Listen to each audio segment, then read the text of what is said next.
welcome. It's so nice to see all of you here for our fourth and final installment of the Land of Israel lecture series.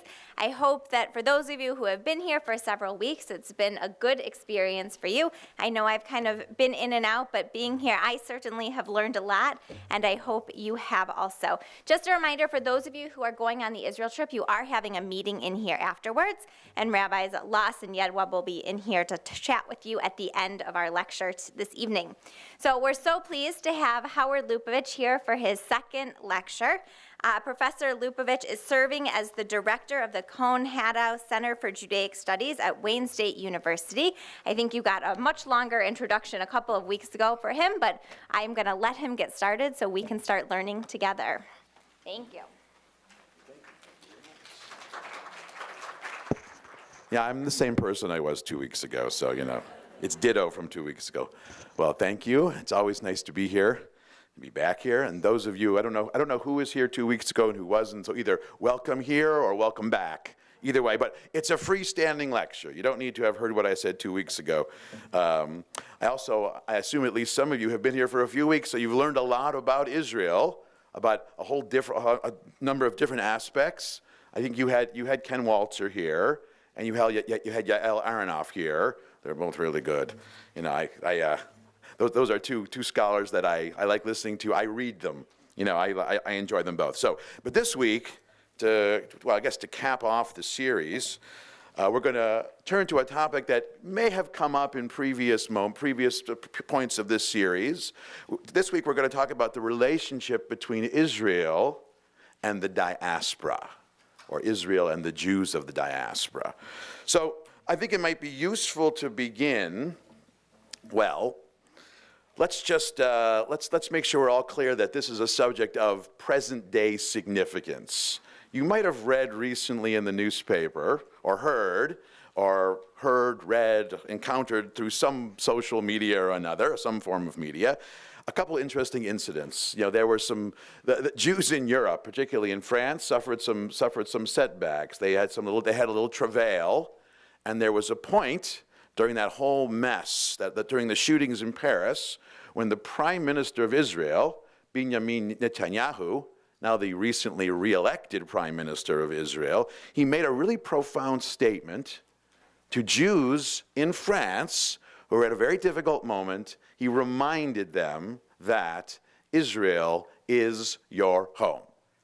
He said, if you want to escape these problems, you can come to Israel. Now, this wasn't something new.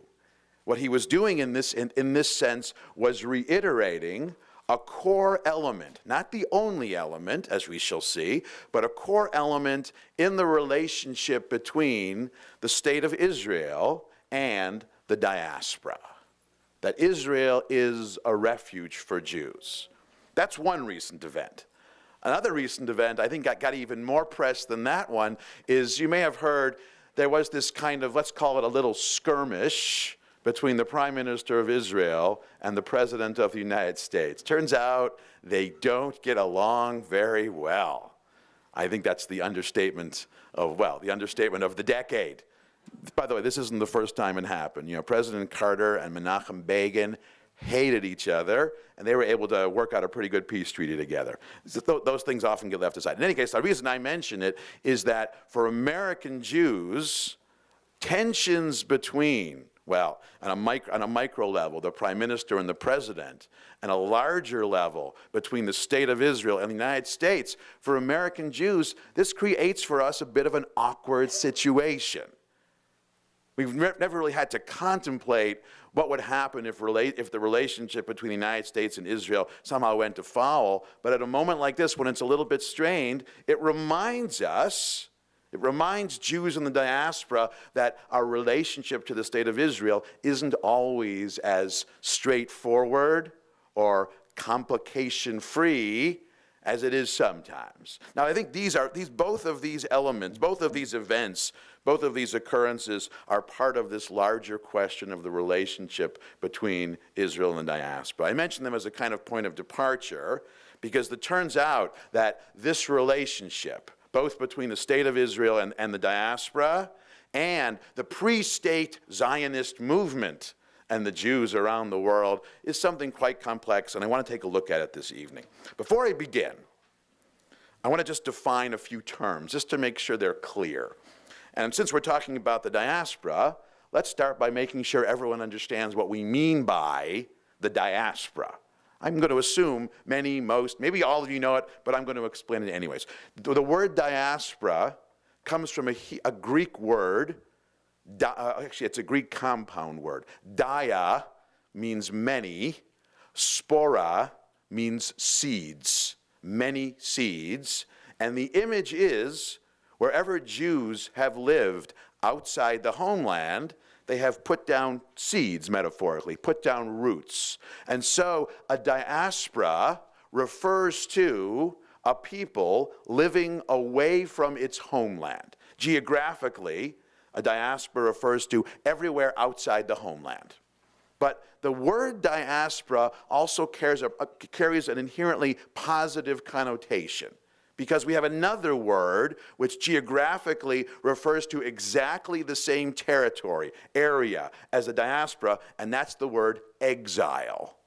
Exile, being in exile means being away from your homeland. You know, and these are important terms not only in English, but in Hebrew too. The Hebrew word for exile, golah or galut, is a word that appears in the Bible and comes up constantly. It appears in our liturgy. It comes up from time to time.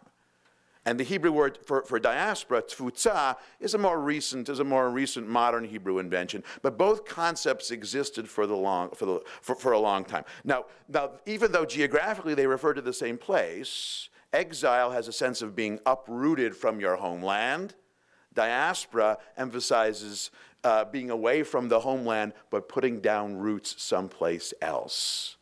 That's what diaspora means. And the Jewish diaspora isn't the only diaspora. There's the Chinese diaspora, there's the Armenian diaspora, there's the Greek. Other peoples have diasporas as well. It means the same thing. I think it's also, in this context, it's important for us to differentiate between Eretz Yisrael, which is a Hebrew term that means the land of Israel, and Medinat Yisrael, which in Hebrew means the state of Israel. Now, they overlap substantially, but they have different meanings. Medinat Yisrael, the state of Israel, is a political entity that came into being in the mid-20th century. The land of Israel, Eretz Yisrael, is something which has existed for centuries since ancient times. And for example, the kingdom of David is often referred to as Eretz Yisrael, the land of Israel. So King David, or anyone biblical, had never heard of the state of Israel, nor had Maimonides, nor had any 18th century, 19th century. It is a 20th century construction. That doesn't mean one is more or less important than the other. They just refer to slightly different things. Okay. So when we speak about the relationship between Israel and the diaspora, it's a rather large subject. So I thought maybe the best way for me to explain it to you is to make four observations about the relationship between Israel and the diaspora. Now, let me just also say, the diaspora doesn't only include American Jewry, it includes Jews in Europe and the former Soviet Union and other parts of the world as well. But mostly I'm going to focus on Israel and American Jewry because, well, that's where we are and that's what concerns us more. But I'll make comments I'll insert some comments about other parts as well. Or later, when we ask questions, you can ask about that as well. So, four observations. So let me make each observation and then explain. Observation number one. Can I get a glass of water? Is there some? Oh, thank you so much. Thank you so much. I could feel oh, thank you so much. It wasn't going to be dry for about another 5 minutes, but I'll take that one too. Oh, I'll take that one too. I'm sensing this is a 2-bottle talk. All right, thank you. Observation number one. Now I've got you on the edge of your seats. Observation number one. The Jewish communities of Israel and America are like fraternal twins. They sprang from the same historical matrix, but turned out looking very different one from the other. Now, what do I mean by that? The state of Israel and American Jewry are both, for the most part, the creations of Ashkenazic Jews, meaning Jews from Central and Eastern Europe. It doesn't mean that every Jew in America is Ashkenazic. There are many who are not. It doesn't mean that non-Ashkenazic Jews haven't made important contributions in America and Israel, of course. But for the most part, the state of Israel was created predominantly by Russian Jews, also by Jews from Central Europe like Theodor Herzl. And so too, American Jewry was populated and created by a wave of Jews from Central Europe, followed by a much larger wave of Jews from Eastern Europe. They both sprang from the same Eastern European matrix. In fact, they both really, for the most part, they were two different Jewish responses to the same problems. Jews came to America predominantly to escape poverty and political oppression, and in some cases to escape pogroms. And Jews invented Zionism for the same group of reasons, more of an emphasis on escaping pogroms and political oppression, but also to create the possibility of greater economic opportunity. What they share in common, whether Jews went from Europe to America or Europe to the land of Israel, what they shared in common is a kind of despair over any real future for Jews in Europe in general and in Eastern Europe in particular. But beyond that, of course, they're very different. They're very, very different. They were created with different ends in mind. What do I mean by that? Jews who went to America for the most part, expected to continue along the same path that Jews in the diaspora had followed, the same path that had brought them to Eastern Europe generations earlier. They believed that the diaspora, Jewish life in the diaspora could continue. It would just continue someplace else. Jews who went to the land of Israel believed that the only way Jewish life could continue in a meaningful and vibrant way and stable and secure way was in the framework of a Jewish state. I'll make it even more specific for you, or I'll make it even more direct and blunt.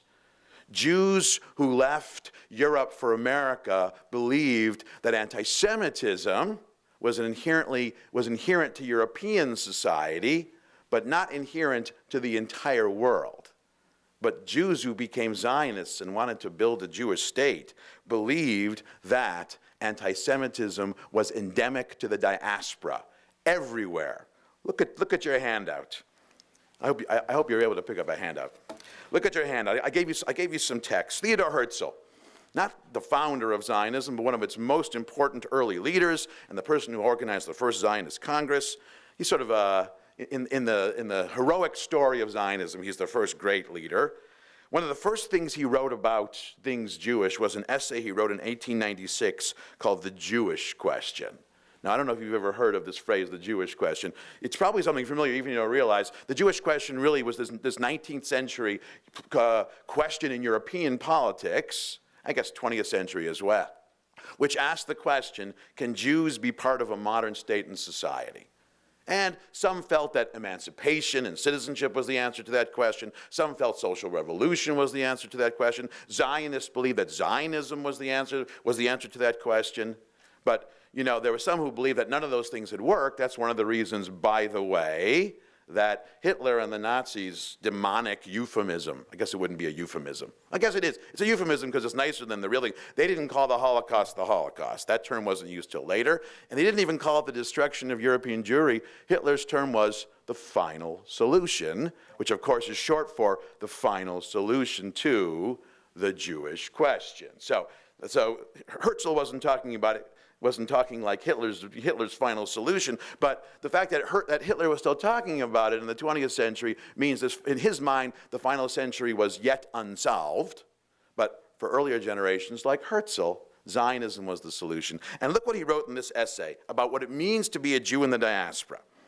Quote, the Jewish question, this is text number 1, the Jewish question still exists. It would be foolish to deny it. It is a remnant of the Middle Ages which civilized nations do not even yet seem able to shake off, try as they will. They certainly showed a generous desire to do so when they emancipated us. The Jewish question, here's the key phrase. The Jewish question exists wherever Jews live in perceptible numbers. We naturally move to those places where we are not persecuted. Here he's speaking to Jews who have gone to America.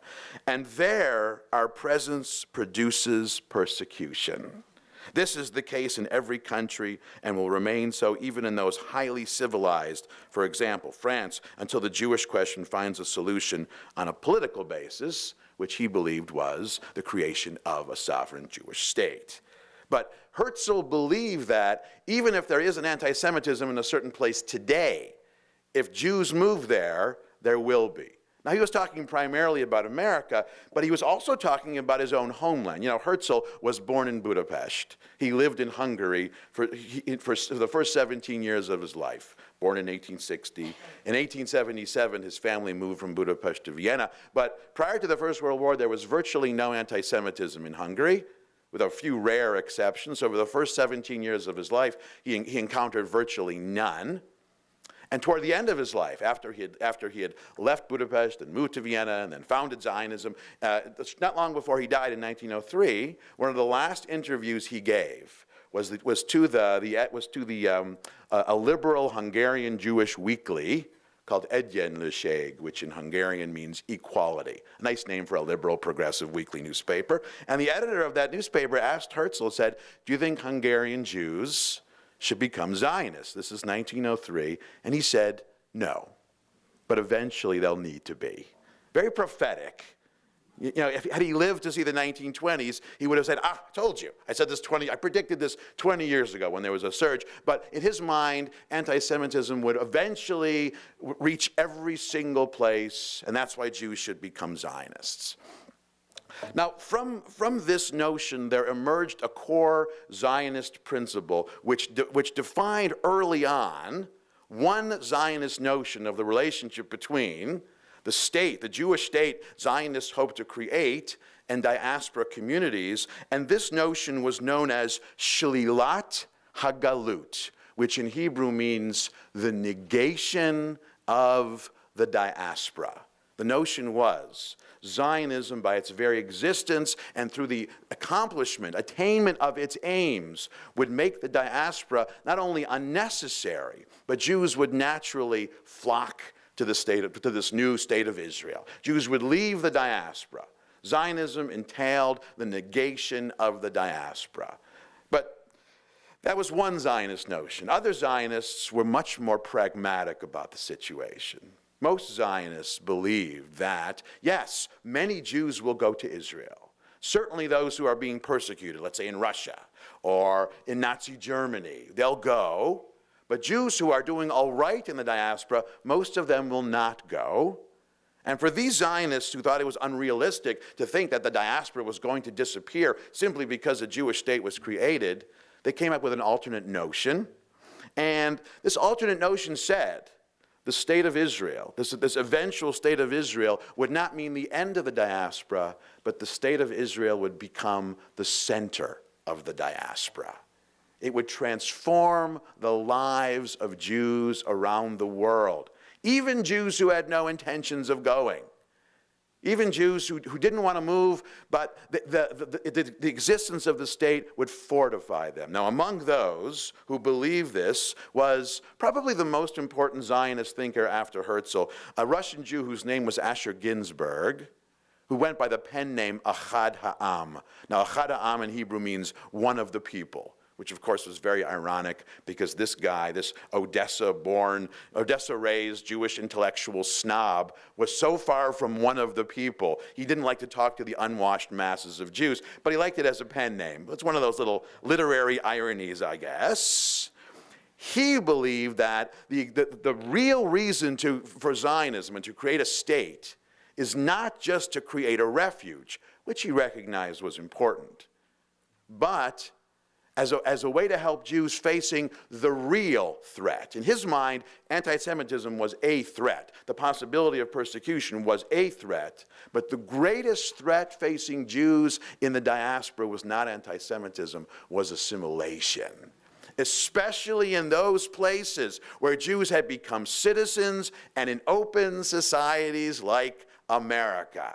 And there, he said, Zionism would help Jews escape a problem which he called, in a very poignant essay, the term he used for the threat of anti-Semitism was avdut betoch cherut, slavery within freedom.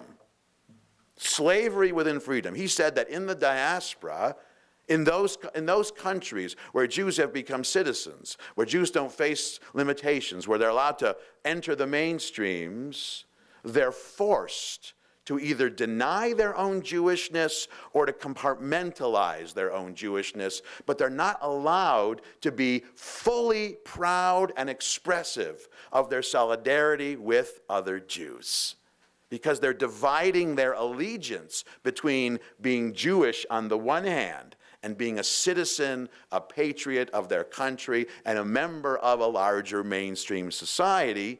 Now, he said that's what the diaspora is. That's the reality, certainly in the modern world.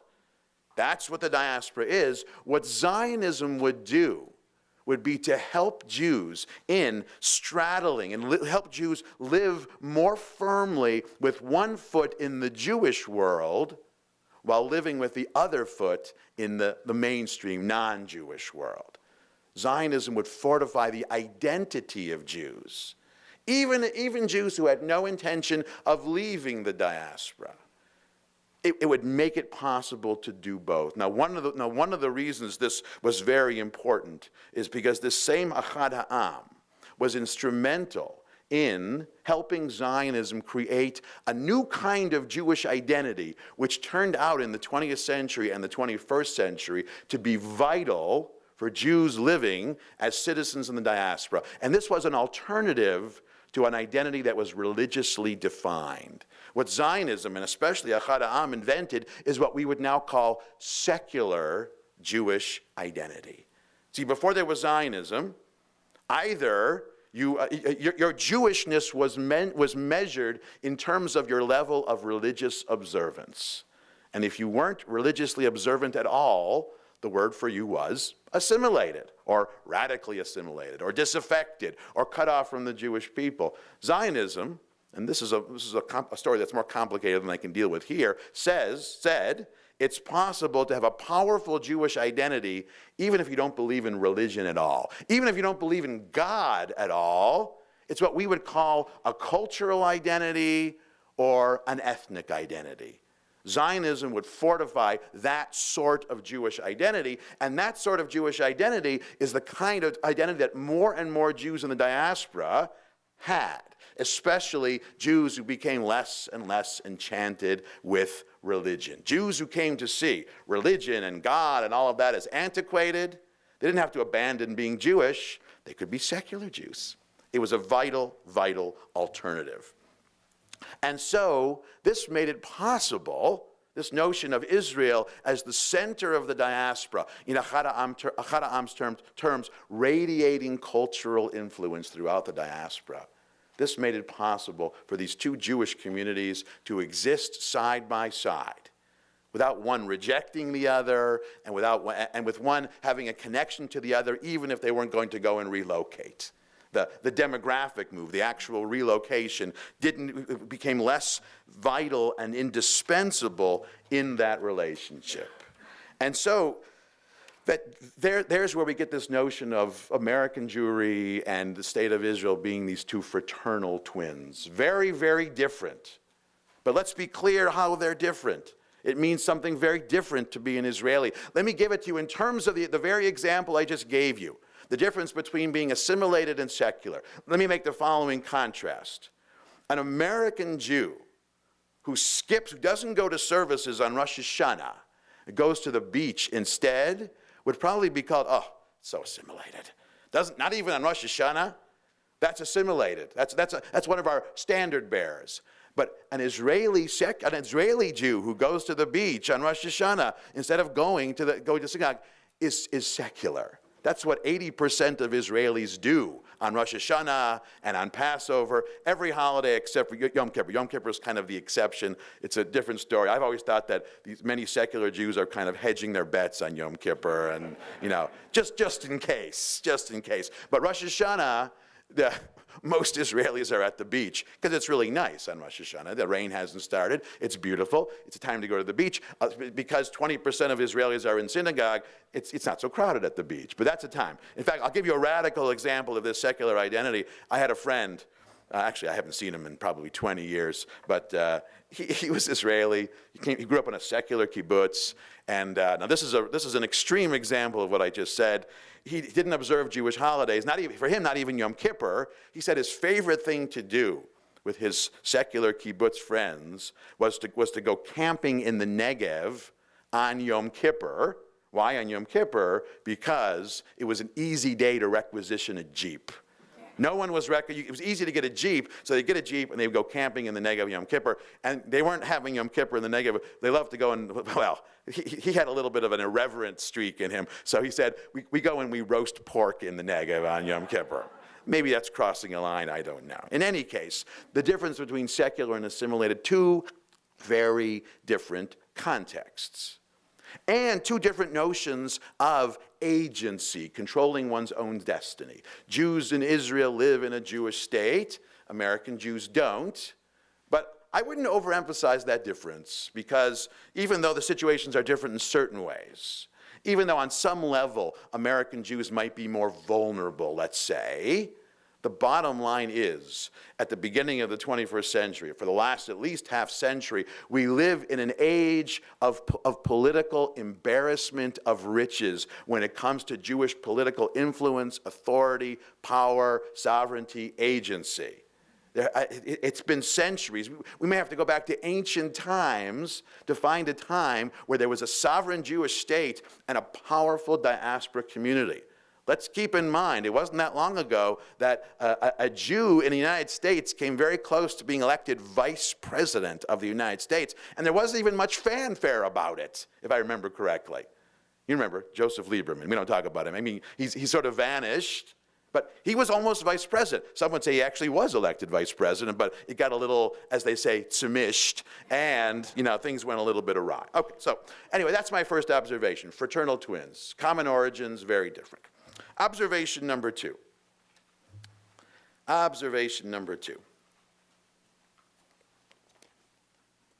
For American Jews, one of the main challenges in supporting the state of Israel has been to locate American interests and values in Israeli politics and society. That's been the main challenge, for Americans to see the Americanness in the state of Israel.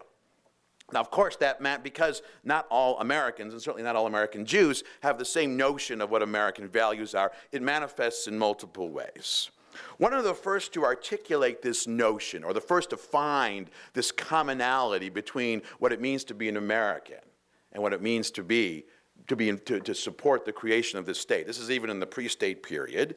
One of the first to really express this idea was Justice Louis Brandeis. Now, Brandeis has a very interesting story when it comes to the relationship between American Jewry and, well, in his case, Zionism, because he lived before there was a state. He came from an assimilated Jewish family, and I mean assimilated. He had very little in the way of a Jewish identity. He was part of this upper-class German Jewish elite. He grew up in Louisville, Kentucky. There wasn't very much in the way, didn't have much of a sense of Jewishness. He was a labor lawyer, and he was one of the first to defend labor unions, including unions that were made up almost entirely of Eastern European Jews, and it sort of awakened him a sense of Jewishness, but there wasn't much in terms of being religious in his life, and he became interested in Zionism. Now, you should know, before Brandeis joined the Zionist movement in 1913. Before Brandeis joined the Zionist movement in 1913, the number of Zionists in America was fewer than 1,000. This is at a time where there were already 2.5, 3 million Jews in America. There were fewer than 1,000 Jews who were, card-carrying Zionists in America. And it makes sense. most Jews living in America at the turn of the 20th century, either they were part of this German Jewish elite that was very much comfortable in America, or they were immigrants from Eastern Europe who were trying to make it in America. And in either case, who would join a movement whose principal aim is to leave and go someplace else? Not to mention there was a concern that becoming a Zionist might open oneself to the accusation of dual loyalty. Brandeis put that at rest. When Brandeis became a Zionist in 1913, within a couple months, 300,000 American Jews became Zionists. This was Brandeis, the most high-profile Jew in America. And he validated that choice a couple years later. In 1915, he gave a speech called The Jewish Question and How to Solve It, where he talked about a variety of things, but he wanted to talk about what it means to be an American Jew and a Zionist at the same time. This is text number 2. Quote, Brandeis really had a way with words. Let no American imagine that Zionism is inconsistent with patriotism. Here he means American patriotism. Multiple loyalties are objectionable only if they are inconsistent. Every Irish American who contributed toward advancing home rule was a better man and a better American for the sacrifice he made. Every American Jew who aids in advancing Jewish settlement in Palestine, which of course was what Israel was called before it became a state, though he feels that neither he nor his descendants will ever live there, will likewise be a better man and a better American for doing so. Indeed, loyalty to America demands, rather, that each American Jew become a Zionist. For only through the ennobling effect of its strivings can we develop the best that is in us and give to this country the full benefit of our great inheritance. Not only is it okay to be a Zionist, he said, if you want to be a real American Jew, you have to be a Zionist. Brandeis spoke, and Jews responded by the hundreds of thousands because this was Brandeis. And you got to admit, that's good. I mean, that's rich. He really knew how to say it. He really knew how to say it. It meant that as long as, for American Jews, as long as the state of Israel unequivocally stood for civil rights, social justice, these liberal values, someone like Brandeis would have no trouble joining. Note also that Brandeis had no intention of going. He's what we call in the history of Zionism a third-person Zionist. He believed that the state exists for other Jews to go for a variety of reasons. He wasn't going to go, but he still felt himself to be fully Zionist. And he wasn't being superficial here. He really believed in the movement, and he fought for the advancement of Jewish settlement, and he fought to move things closer to statehood. And he died, well, maybe appropriately, in 1948, around the time of statehood. So Brandeis created this kind of parallel, or this kind of synergy between what Israel stood for and what America stands for, and that made it easy for American Jews to become Zionists. Can we get questions at the end? When did Brandeis get elected to the Supreme Court? He was appointed to the Supreme Court, I believe, in 1913, or maybe 1915. Somewhere in the 19-teens. If he wasn't on the Supreme Court when he joined, he was very close to becoming on the Supreme Court. And of course, the discussion around his appointment wasn't always pretty. His Jewishness did come up sometimes, but not nearly enough to keep him off the bench. And yes, a couple of his fellow justices wouldn't take a picture with him, but that says more about them than really about American society. There still were some holdovers from Plessy versus Ferguson on the court. So that's a different story, though. Okay. Now, that I would say was one basis for creating this easy solidarity for American Jews in Israel in a political sense. The other emerged a little bit later.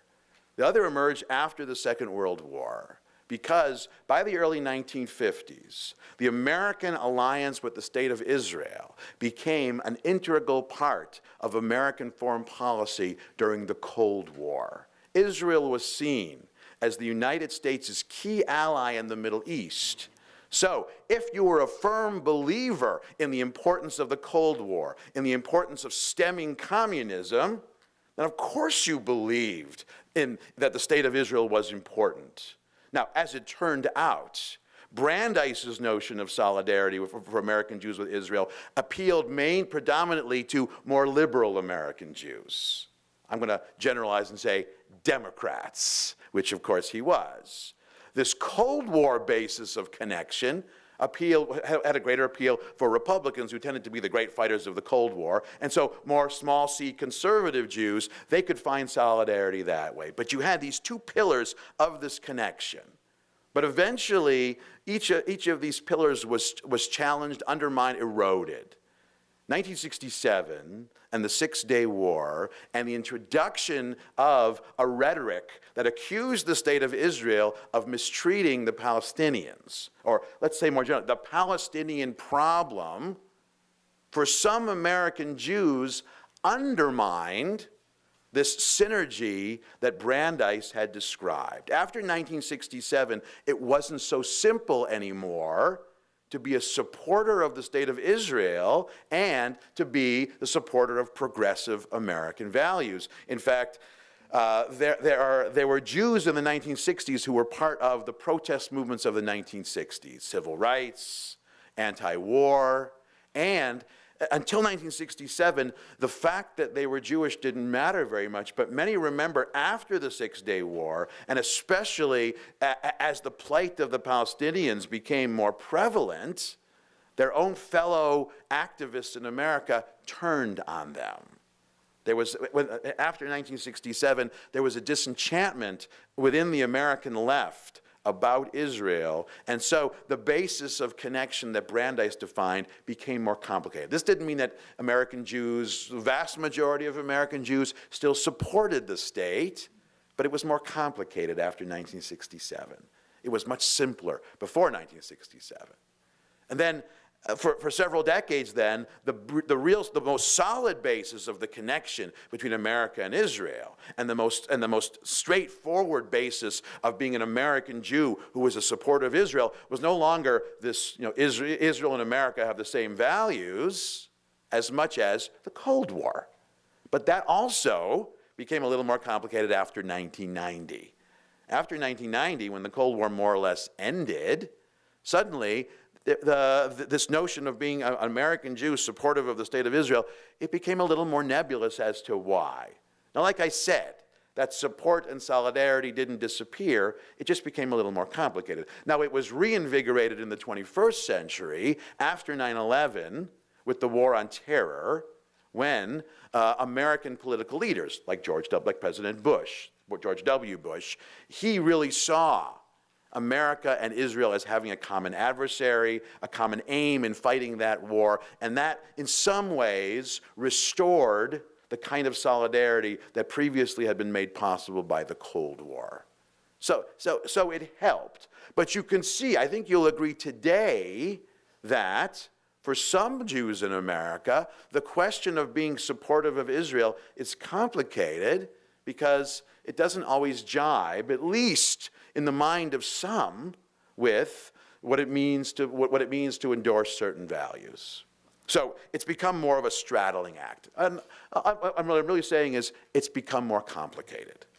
But really, it underscores what I said in this observation. For American Jews, the challenge in supporting the state has been locating American interests in Israeli politics. It simplifies things. It doesn't mean that if you can't do it, the support disappears. It just means it's a bit more self-conscious. You have to make the case a bit more forcefully.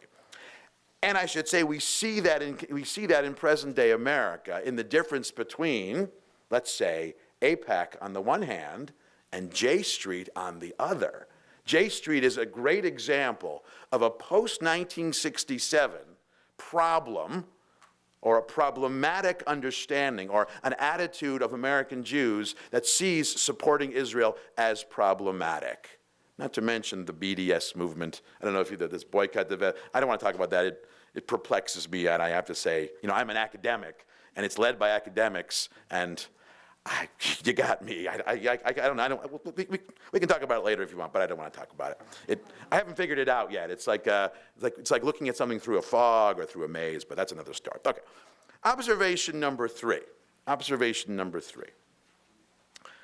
For American Jews, secular Israelis have generally existed outside the conventional realm of religious expectations.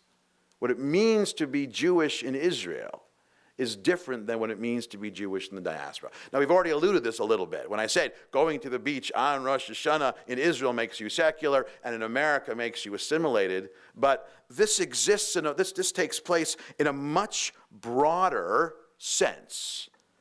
In a much broader sense. The Jewishness of Israelis, for many Israelis, for most Israelis, does not need religion at all. If you asked most secular Israelis, define what makes you Jewish, the first thing they would say, I think, or at least when I have asked, answer number one is, I live in Israel. And for some, that's enough. That is enough. Let me give you an example of that is enough. You know, in the pre-state period, there was a German Jewish philosopher named Martin Buber. You may have heard of him. He's Martin Buber, I and thou, and you know. And when he defined religion, or certainly Judaism, he distinguished two components of Judaism. He said Judaism is made up, and he used these terms very specifically. Judaism is made up of laws and commandments. The difference between a law and commandments, as he's defining it, remember, he's a philosopher, so he gets to come up with his own definition. So this isn't the dictionary definition or the Talmud's definition. This is Buber's definition. A law, Buber said, is something which you do because you have to, which has been imposed on you. A commandment is something you do because you want to, because it has meaning for you. And Buber said that Jews should not observe laws, only observe commandments. You should, as a Jew, you should only do that which is meaningful to you. If you can't find meaning, don't do it. And, well, for Buber, there was nothing about Judaism that he found any meaning, and he became a Zionist, moved to Israel, and basically spent the rest of his life sitting on his mirpesset, sitting on his porch, smoking cigarettes, feeling like a Jew in Israel. He was a secular Jew. Now, that would not have worked anywhere outside Israel, being Jewish simply because you're Jewish. In Israel, though, it works. So being in Israel is one element of the Israeli sense of being Jewish. Then, of course, there's the Hebrew language. Hebrew, of course, is the Jewish language. Not the only Jewish language. You know, I know, Yiddish is mamalosh, and I know nothing against Yiddish, but Hebrew has this wonderful history of, for centuries, being Lashon HaKodesh, the sacred tongue, and then it was reinvented at the turn of the 20th century as the modern language of secular Jews in the Jewish state. And if you live in a country that just breathes in Hebrew, even things that aren't specifically Jewish or religious in nature, it has a sense of Jewishness to it. For me, for example, just the fact that all the street signs are in Hebrew speaks volumes. And it isn't just that they're in Hebrew. The street signs in most Israeli cities, they bear the names of the important people from Jewish history. In most Israeli cities, you have the Tribes of the Bible neighborhood. You have the Founders of Zionism neighborhood. You have the great rabbis of the Middle Ages neighborhood. And they're all over the place. The street signs just breathe the culture, which is something else Ahad Ha'am had in mind when he invented this secular Jewish culture. It's something which is lived on a day-to-day basis. But that only works in a state that lives and breathes in Hebrew, whose primary language is Hebrew, whose government and administration is Hebrew, that follows the rhythms of the Jewish calendar, even if most Jews don't observe it. You know, even if most Jews don't observe Rosh Hashanah in Israel, the reason you go to the beach is because all the businesses are closed. No one goes to work on Rosh Hashanah. Even secular Jews don't go to. If you do, you sort of do it on the sly. I mean, it's a little different than it used to be. But the state follows that rhythm. That's what it means to have that kind of Jewish identity. And that's really only possible for Jews in Israel. Now, some have suggested that there are places in the diaspora that it is possible. For example, if you live in a Jewish community that's large enough to be almost entirely insular, then maybe it's possible for a secular Jewish identity to thrive there. And of course, I'm referring to New York City. When you have an area, and until maybe 10 years ago, New York City was the largest concentration of Jews in the world. In the last 10 years, the greater Tel Aviv area overtook the greater New York area as the largest Jewish metropolis in population. But you grow up in New York where everyone is Jewish, there is this sense of Jewishness in the air. Here I have to give a personal example. I lived in New York for many years when I was in graduate school, and I dated this woman, not the woman I married. This was before I was married, and she was a born and bred New Yorker. She grew up on the Upper West Side of Manhattan. Religiously, she was not Jewish at all. She came to hear me read the Megillah on Purim once and was so freaked out, she had to leave in the middle. She said, well, I just couldn't believe what you were doing. It made no sense. I was like an alien to her, from another planet. She grew up in an a-religious world, but she went to a public high school, Emily Dickinson High School, that was 80 or 90% Jewish, like Central or Mumford used to be. She grew up in a neighborhood which was overwhelmingly Jewish. Everyone she knew was Jewish. She had never dated a boy who was not Jewish. She had no friends who weren't Jewish. Everyone was Jewish.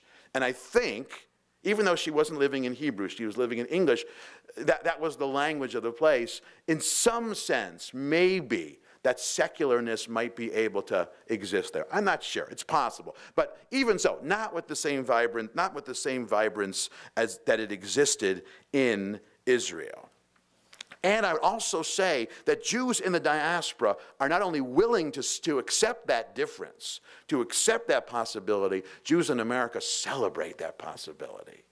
For most of its existence, the Jews in the diaspora have seen, through the existence of the State of Israel, the Jewishness of Israelis as being something to celebrate, to admire, maybe even to envy. I think the epitome of this might be the kibbutznik. And here I'm not talking about the minority of religious kibbutzim. I'm talking about those secular kibbutzim, which really is the ultimate of secular Israeli identity, secular Jewish identity in Israel. And come on, that's something that was admired for a long, long time. Probably in the last 20 years it's changed a little bit. But the kibbutznik really epitomized that which was to be celebrated about Jews in Israel. Okay. Now, this difference between Israeli identity and Jewish identity in the diaspora is also evident not only with respect to the Hebrew language, but maybe more broadly with respect to the bilingualism of Jews. Through most of our history, through most of Jewish history, Jews have been bilingual. Your typical situation for Jews for the last 2,500 years has been to use Hebrew for certain specific purposes. Until the 20th century, Hebrew was the language of prayer and religious discourse, and to speak either the vernacular of the land or some Jewish dialect of the vernacular of the land. So Yiddish or Ladino or Judeo-Italian or Judeo-Persian or Judeo-Arabic or Judeo-whatever. Most places Jews lived, they created some Jewish dialect of the vernacular. By the way, Polish Jewry is an exception in this. Polish Jews, they brought Yiddish with them from Central Europe. They never created like a Jewish dialect of Polish for a variety of reasons. But the diaspora Jewish experience was a bilingual experience for the most part.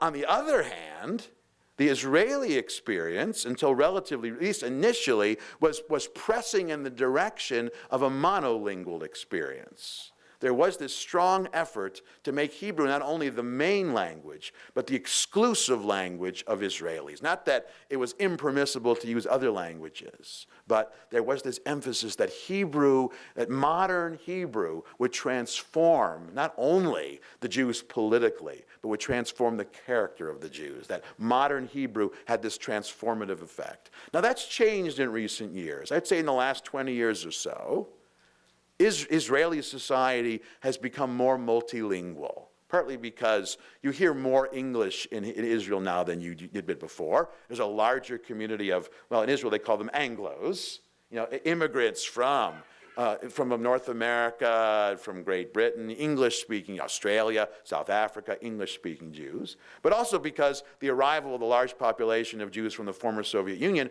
brought in another language, and so Israeli society has become more multilingual. American Jewish society, on the other hand, is one of the few examples where of a large Jewish community that for the most part is not bilingual. I mean, Hebrew illiteracy has been a major problem for American Jewry. Most American Jews speak only English, or they don't speak another Jewish language, or they don't speak a Jewish language. But more recently, American Jewish leaders have recognized this and are trying to reverse that trend. So Hebrew illiteracy in America today, while it's still a problem, wasn't as bad as it was 20 or 30 years ago. And that would be attributed to adult education, the day school movement, summer camps. Not to mention, I have to mention since we're here, the fact that once upon a time a Reformed congregation wasn't interested in teaching Hebrew. And now I think many Reformed congregations are spearheading the drive against Hebrew literacy alongside the day schools.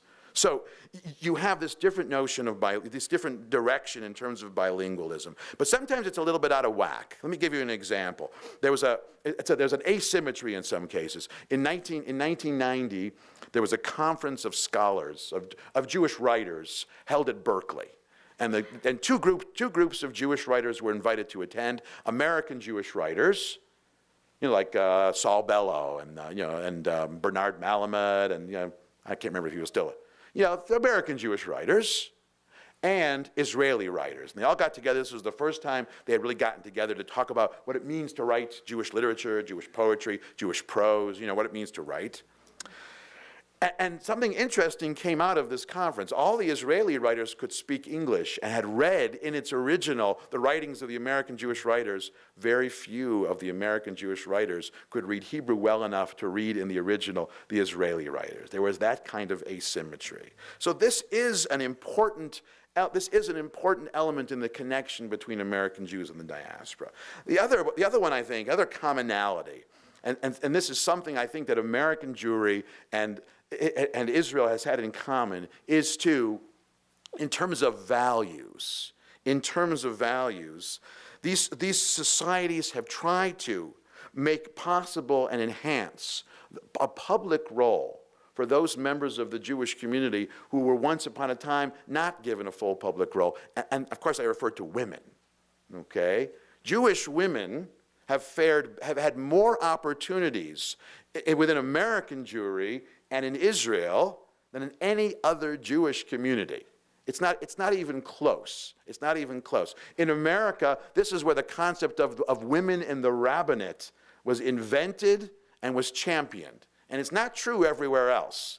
Other places are really lagging behind. There are a few women rabbis elsewhere. I'll give you another personal example. In 1992, I was visiting in Paris, and I happened to meet the woman who was the first woman rabbi in France. 1992, and she said, wow, it is tough.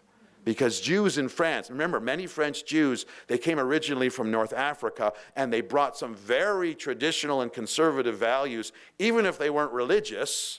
They had a very clear notion of what a woman can and can't do. And she said, even in the liberal congregations in France, the idea of a woman rabbi in 1992 was difficult. It's gotten better in the last 20 years, a little bit.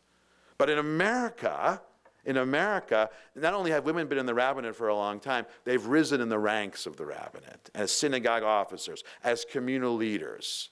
Now, we don't see the same kind of rise in Israel, but remember, in Israel, women are becoming more and more prominent. Not that it's perfect. There always is. The ceiling is still there. I think it's gotten a little higher, though. The most striking example, of course, is Golda Meir. I mean, Golda Meir was not only a prime minister of Israel, she's regarded as one of the best. She really embodied the values of her party. And she wasn't chosen by default. She was chosen because she was the most logical person, man or woman, for this party. And today in Israel, Israelis who are looking forward to the possibility of change, more often than not, they're seeing the possibility of change coming from women.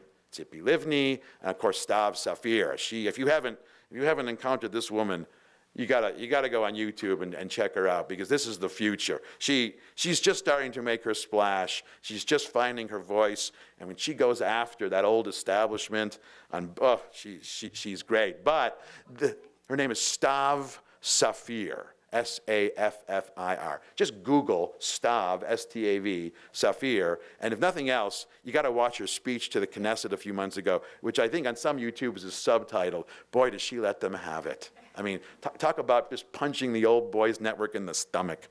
You can sort of even feel, even Menachem Begin could feel it. He's been dead for 20 years. It was great. It was great. In any case, it underscores the fact that there's a different sense of Jewishness among American Jews and Israelis, but there also is some overlap as well.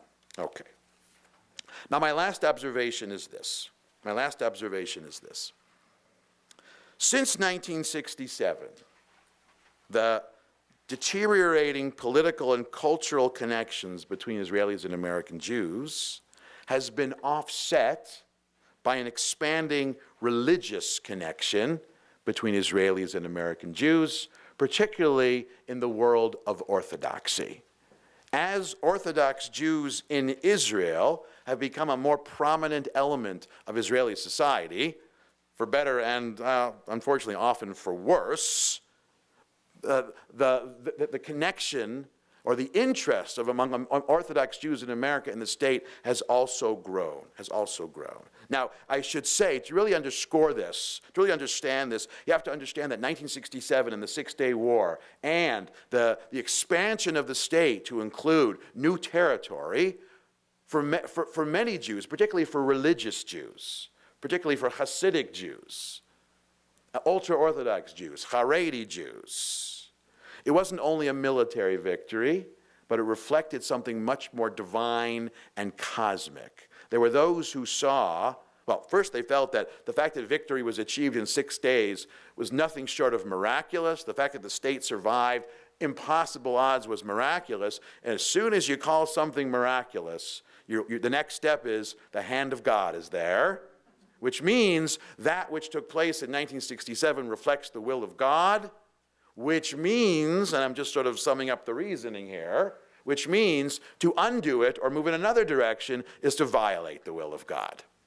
So after 1967, there was a surge of, well, a kind of religious or theological dimension in the view and understanding of Israeli politics. Prior to 1967, sure, there were Orthodox parties in Israel, but they were minority parties, they were marginal parties, and frankly, beyond protecting their own interests, they didn't do very much. As long as they were exempt from military service, they could protect their own sort of religious integrity and have hermetically sealed communities, they weren't that interested. After 1967, suddenly there were pockets of Orthodox Jews who suddenly felt the state is now moving in a particular direction. Now, it's interesting where this idea came from. This notion of the connection between the secular state and ordinary politics was originally made at the beginning of the 20th century by a rabbi whose name was Abraham Isaac Kook. He was the first chief rabbi of the Yishuv in the 19-teens and the 1920s, and he said he saw in secular Zionism what he called in Aramaic, using a term from the Talmud, atchalta di geula, the beginnings of redemption. He didn't think the state was the Messiah, but he believed that the creation of a Jewish state, although secular, was the first step toward the arrival of the Messiah and the Messianic age. He saw the divine in this humanist, secular, a-religious, anti-religious movement. Now, he didn't live to see 1967, but his son did. Tzvi Yehuda Kook extended that rationale beyond 1967, and he's the one who said, just like my father said, the secularness of the state is moving towards the Messianic era. The victory of the Six-Day War is the next step toward the Messianic era. It is sacred and therefore cannot be undone. Cannot be undone. Now, this greater sense of religiousness of the secular dimension of Israeli society, of course, has had some negative reverberations. It complicates the efforts of a secular state to engage in political negotiation. It's hard. If you want to negotiate strictly in religious terms, strictly in political or realistic terms, realpolitik, you want to be Machiavelli about it, It makes it much easier if someone isn't making a religious claim. Let me give you an example. The negotiation of whether or not to give back the Sinai to Egypt in the first Camp David Accord, yes, it had its detractors. There was debate. There was controversy. But no one was claiming Israel must hold on to the Sinai for religious reasons, because the Sinai Peninsula has no religious connection to Israel at all, unless you want to be very biblical about it and say, well, actually, even in the Bible, the southern border of Egypt, of the land of Israel, the promised border is simply defined as the border of Egypt, wherever that is. But for Begin to give away the Sinai, there was controversy, but it was political or tactical. It wasn't religious in nature. But as soon as you begin to talk about territories captured in 1967 that some believe reflect the will of God, that becomes problematic. And that becomes a religious belief entering the realm of politics. That becomes messy. But there's a flip side. I think the good news in the stronger solidarity, when we look beyond the political, the fact of the matter is, in Orthodox communities in America, in many ways, they have demonstrated the most consistent solidarity with the state of Israel. I'll give you an example. They're not the only, they don't have a monopoly on it, but I'll give you an example. In the past 20 years, when the situation in Israel has deteriorated, when there was a threat of of attack,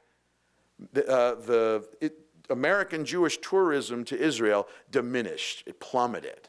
I remember I led some teen tours for United Synagogue in the 90s, 90, 91, 92, and the summer after the Gulf War, they almost had to cancel the whole program because nobody signed up. Across the board, enrollment was down.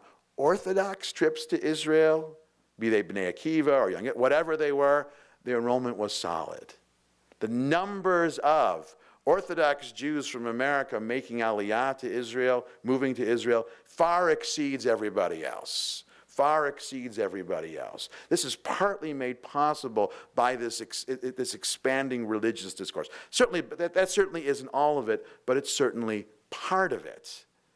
But it reflects a certain complexity. I would also say that once upon a time, the defining experience for American Jewish teenagers and, let's say, 20-somethings in Israel, once upon a time, that defining experience in Israel was the kibbutz. You go to Israel, you work on a kibbutz, you get to experience, the sun, you get the great tan, you get to flirt with the soldiers, whatever. You get to work in the field, you get to sing the songs. That was the experience. That's no longer the case, partly because the kibbutz movement itself has declined, but the defining experience now for American Jewish teenagers and young people going to Israel is the yeshiva. And secondarily, it's the army. There's either an army program, but mainly, more and more, will go to one yeshiva program or another. That really speaks volumes. I want to end with this. I want to end where I started. Where recently, what does the existence of the state mean for Jews, perhaps, who don't live in the state of Israel, who don't live in America? We see similar things in certain ways, but the question is a little bit more complicated in certain ways. Let me give you a couple of examples, okay? For Jews who lived in the Soviet Union, and in some ways, for Jews who live in the lands of the former Soviet Union, the existence of the state of Israel has had a profound impact, perhaps even in a way that even a greater impact than it had on American Jews. Let me choose one moment from 1948 and a moment from the present as well. So from 1948, when the state was founded, we see two very different reactions coming out of the Soviet Union. Look at the bottom of your hand. Look at text 3 on page 1 of your handout. The official attitude of Soviet Jews towards the founding of the state was captured by a leading Soviet Jewish writer who writing in Pravda in 1948, whose name was Ilya Ehrenberg. This is what he said. The state of Israel, quote, "The state of Israel has nothing to do with the Jews of the Soviet Union. where there is no Jewish problem and therefore no need for Israel. The official position of the leaders of Soviet Jewry is wonderful. Israel, we don't care, it doesn't affect us. Aha. Turn the page, though. Not long after that, Golda Meir, this is before she was prime minister, she was Israel's first envoy to the Soviet Union. She visited the Soviet Union about 6 months after independence in October of 1948. And, it was Rosh Hashanah, so she decided to go to the synagogue. She expected to find, a few Jews there, maybe a couple hundred, maybe 1,000. And she, in her memoirs, this is the situation that greeted Golda Meir in the Soviet Union in 1948. This is text number 4. Instead of the 2,000 odd Jews who usually came to synagogue on the holidays, a crowd of close to 50,000 was waiting for us. For a minute, I couldn't, 50,000. For a minute, I couldn't grasp what had happened or even who they were. And then it dawned on me, they had come, these good, brave Jews, in order to demonstrate their sense of kinship and to celebrate the establishment of the state of Israel. Remarkable, remarkable. Now, the more recent development, I think, is in the 90s when the doors of the Soviet Union opened up to immigration. There was this flood of Jews from the former Soviet Union who just went streaming to Israel. Now, I know some of them were going for practical reasons, and not all of them stayed. Most of them stayed. Now, I remember being in the Soviet Union, or actually it was recently the former Soviet, being in Russia in 1991, and I met this guy, he was 18 years old. He told me he was planning to go to Israel in 3 months, to make Aliyah in 3 months. His Hebrew was fluent. I said, how did you learn? He said, well, how long have you been studying Hebrew? 3 months. He said, the day I decided, I immersed, and I did it, which is remarkable. But you could see in this young man the passion, the love of the state. It was the same kind of intensity that Golda Meir had written about almost half a century earlier. So there is this electrifying effect that the very existence of the state has had. In this sense, the relationship between Israel and the American Jewish diaspora might be a little different. It's maybe the one Jewish community, American Jewry, might be the one Jewish community that sees itself on equal footing, sort of like the co-center of world Jewry. Let me give you an example there as well. Look at text number 5. Now, around the time of the founding of the state, Prime Minister Ben-Gurion had an interesting exchange with an American Jewish leader whose name was Edward Blaustein. Really, they were trying to hammer out what should the role of American Jews be in the development of the state. Should they have a voice? How should they act? How should they behave? Ben-Gurion had made the rather audacious statement. He said that all American Jews have an obligation to move to Israel sooner rather than later. It didn't play very well. He retracted a bit. But it was Blaustein, I think, who really characterized not only the attitude of American Jews towards Israel in 1950, but what he had to say then, I think, is very apropos today. Look at text number 5. I don't know if I'm going to read all. Let me read a little bit of it. Okay, this is Blaustein speaking to the American Jewish Congress in 1950. Quote, we knew that the very existence of Israel would, as it has, create fundamental and complex problems for which no ready-made solutions are available. Since Israel is now a state, even those who originally opposed it must realize the necessity and desirability of helping to make it viable, a self-supporting state. This for the good of Israel itself and for the good of the world. At the same time, with all the desire and intention to help Israel, it must be made clear, as we have continuously aimed to do in the past, that our concurrence with respect to Israel as a whole and the concept of the State of Israel must not be misunderstood as implying that American Jews can agree with or be expected to concur blindly in everything that Israel does in those of its actions and pronouncements which concern us. I have the greatest admiration for Israel and the Israelis. I have seen with my own eyes the miracles they have been performed and the courage and statesmanship they have manifested. But we must, in all friendliness, sound a note of caution to Israel and those in charge of its government. It is this: now that the birth pains are over, And even though Israel is undergoing growing pains, it must recognize that the matter of goodwill between its citizens and those of other countries is a two-way street, that Israel also has a responsibility in this situation, a responsibility in terms of not affecting adversely the sensibilities of Jewish citizens of other states by what it says or does. And of course, there can be no single spokesman for world Jewry, no matter who that spokesman might try to be. I mean, he's speaking 50 years in the future to Prime Minister Netanyahu. And, and some would suggest that Netanyahu is kind of almost responding to this, claiming to be the spokesman. What he's really saying here is that to be a third-person Zionist, to be an American Jew and have this connection to Israel, to be a diaspora Jew with a connection to the Jewish state, beyond the connection, you are living with one foot in another world, and Israel and Israelis have to recognize that. They have to recognize the complexities of being a Jew in the diaspora. Now, this isn't always easy. And the text what I want to leave you with is something which is rather controversial. There was a conference in the early 1990s, in the 2000s, around 2005, 2006, about the future of Israel and the future of the relationship between Israel and American Jewry. And one of the people who spoke to this conference was an Israeli writer named Aleph Bet Yehoshua, A.B. Yehoshua, great writer. He wrote a novel called Mr. Manny. Fantastic story. M-A-N-I. If you want to read a great novel, Mr. Manny by Aleph Bet Yehoshua. Great novel. Anyway, he is he has that Israeli quality of being very, very blunt. And he felt that there was too much sort of,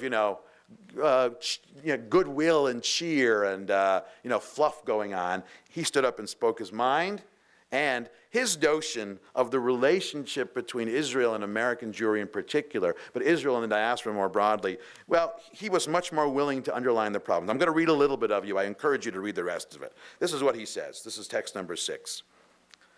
I do not talk about the negation of the diaspora. So remember we mentioned the negation of that old Zionist idea. He says he dismisses it.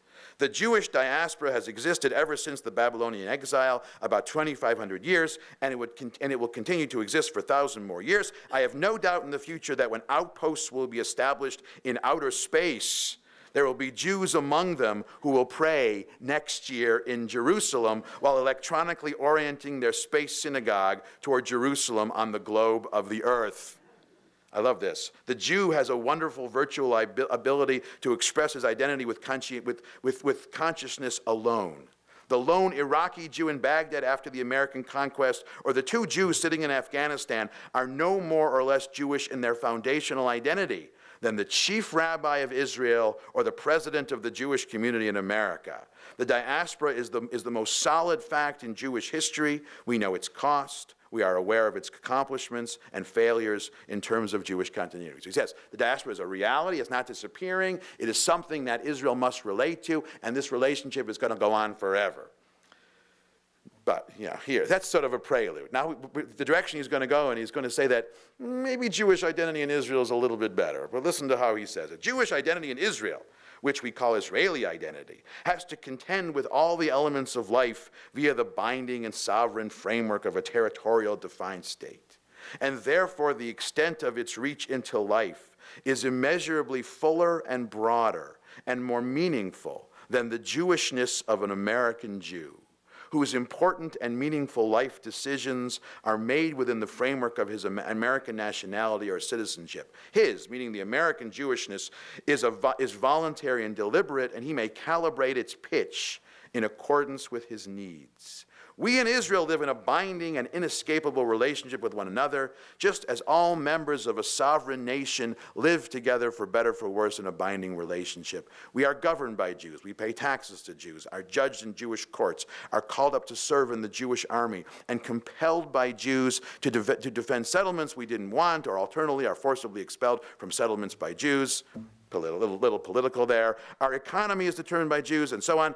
Our social conditions are determined by Jews. While this entails pain and frustration, there is also the pleasure of the freedom of being in your own home. Homeland and national language and a binding framework are fundamental components of any person's identity.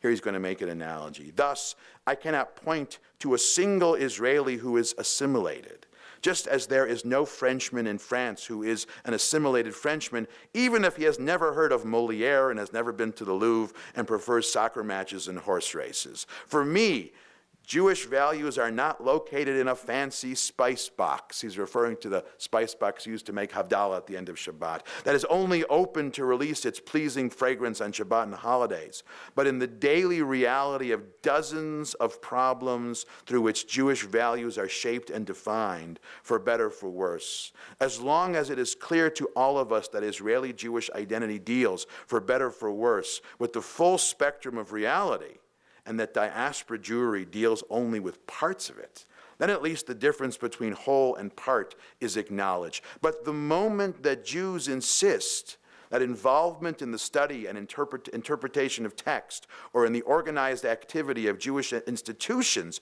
are equal to the totality of the social and political and economic reality that we in Israel are contending with, not only does the moral significance of the historic Jewish grappling with the total reality lose its validity, but there is also the easy and convenient option of a constant flow from the whole to the partial.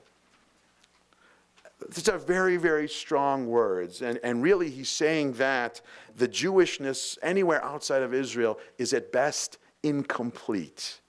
And even if it's meaningful and even if it's fulfilling, you can't be a Jew outside of Israel the same way you can be in Israel. And remember, this is a secular Jew who thinks religion is utter nonsense, but he believes that religion isn't what makes Israelis Jews. It's being in Israel and building that society. What he did here in 2006 is he's throwing the gauntlet down to American Jews.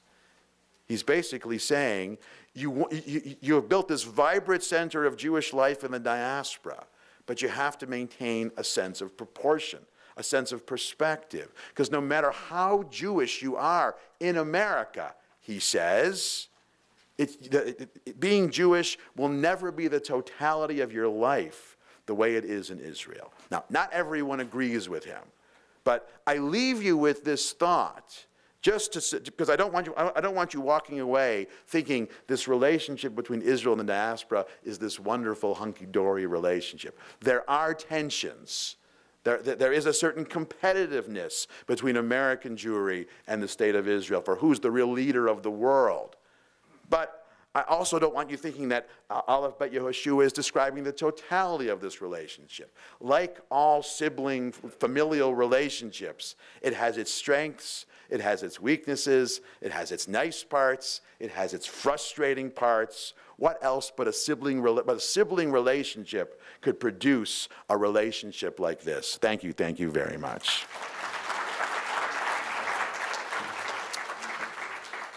So now, I believe we have some time for questions, if there are any questions. Yes? I didn't mention the Holocaust. Okay. Yes, very briefly. That grew up in Israel, their parents spoke another language. Sometimes two parents spoke another language. So there was always another language going until maybe the generation of our children, which just spoke, or my kids are that just spoke Hebrew. But that's relatively recent. The other thing is, I think there's a big problem with American Jews today, and their attitude toward Israel. I hear it all the time. It's almost anti-Semitic. What I look at is the big picture. There's only 13 million Jews in the world, and if the Jews here, I mean, they do those silly little things. The Orthodox in Israel, they don't want to join the army. Obviously,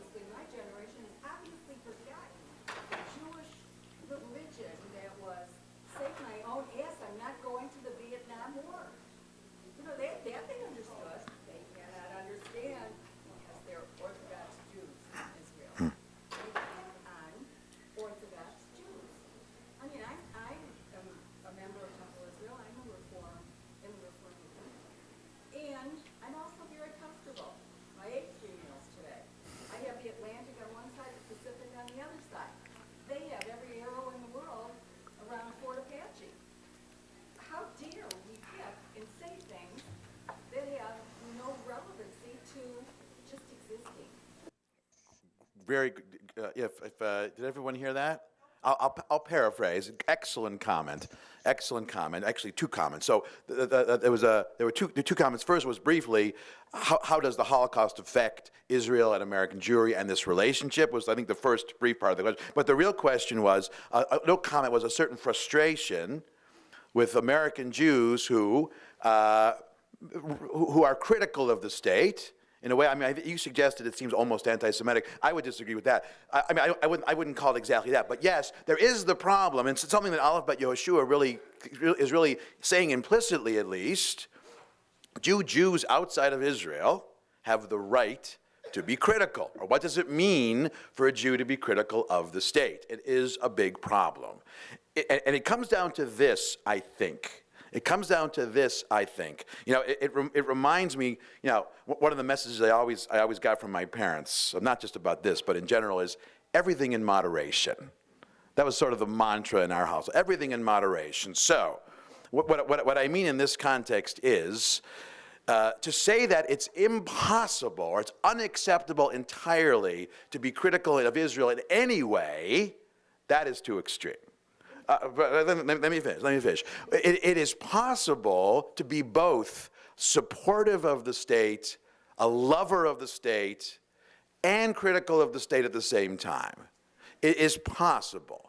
The other extreme is being so hypercritical of the state that you lose any sense of perspective. And here, the example I have to focus on, this is an example that's surprisingly popular among younger people, is any claim against the state of Israel, for example, of some kind of human rights violations, can't be refuted entirely. There's no question there is a problem of rights going on there, but the slightest bit of perspective and context says, if you're going to be critical of the state of Israel in the area of human rights, you have to acknowledge it is so far down the list on human rights violations. Even in the Middle East, Israel has the best record on human rights, not to mention most countries in the world. That's what I mean by everything in moderation. You have to keep the criticisms in perspective.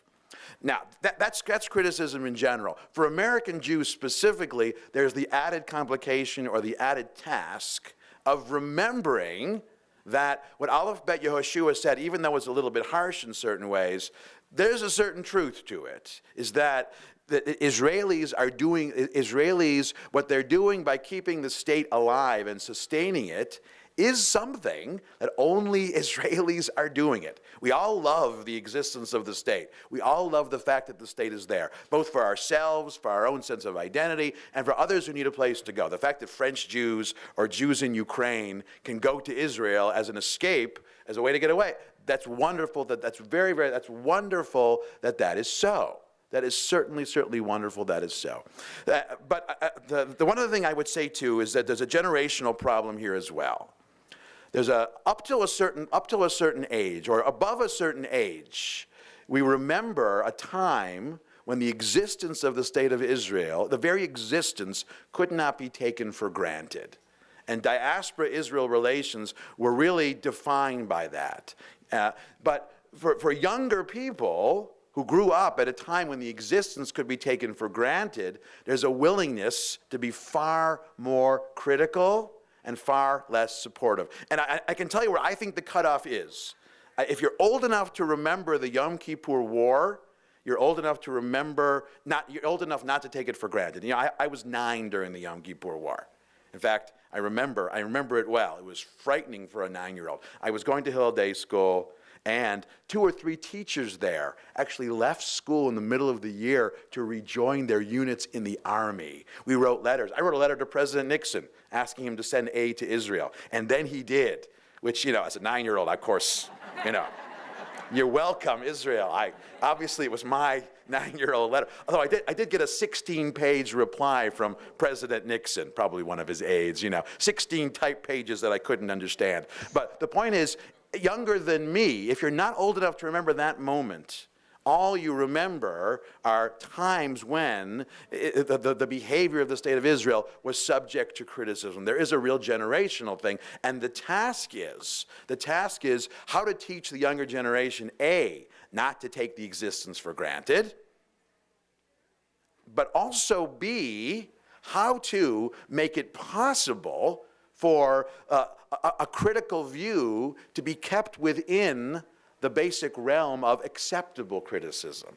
We need to distinguish between acceptable criticism because, look, we're Jews, and Jewish history has been defined by self-criticism from biblical times to this moment.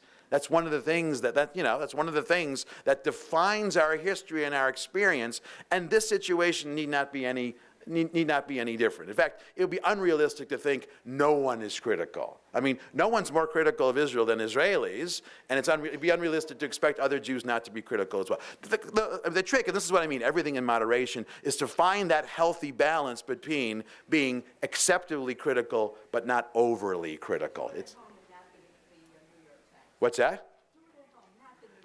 Well, no, the public and private, I think, is a different thing. The fact that there's so much public criticism, Jews, historically, Jews have been most willing to be publicly self-critical when Jews are doing well. When Jews are living in a time of self-confidence, we criticize each other openly, but it's only when we're in real trouble that we stop. The fact that there's so much public criticism says we're very comfortable. We are very self-confident. We're not worried so much about what other people think. It actually speaks well for our situation today. I think we have time for one more question. Yes, sir.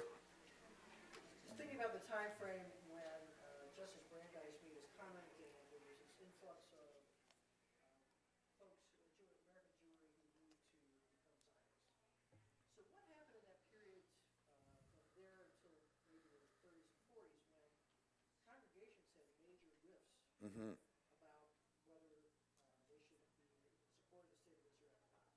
The question is, from the time Justice Brandeis became a Zionist until the several ensuing decades when congregations had rifts, what happened? You're right.